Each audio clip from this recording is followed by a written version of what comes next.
Moglie mia, noi siamo il polo nord e il polo sud, nella vita matrimoniale teniamo la stessa distanza tale e quale. Tu sei l'esempio da enciclopedia e come sei inguaiata la vita mia. Se per caso io dico bianco, tu sicuro dici nero. Se mi sento poco stanco il tuo amore invece è nero, a me mi piace un vino bianco, quel poco che posso, a te ti piace invece quello rosso.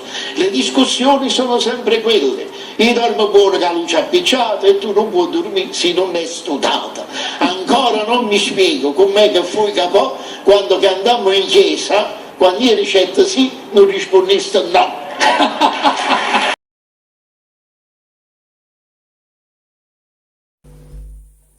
Ciao, sono Gennaro. Se il video ti è piaciuto, iscriviti al canale, ne troverai tanti altri ancora più belli.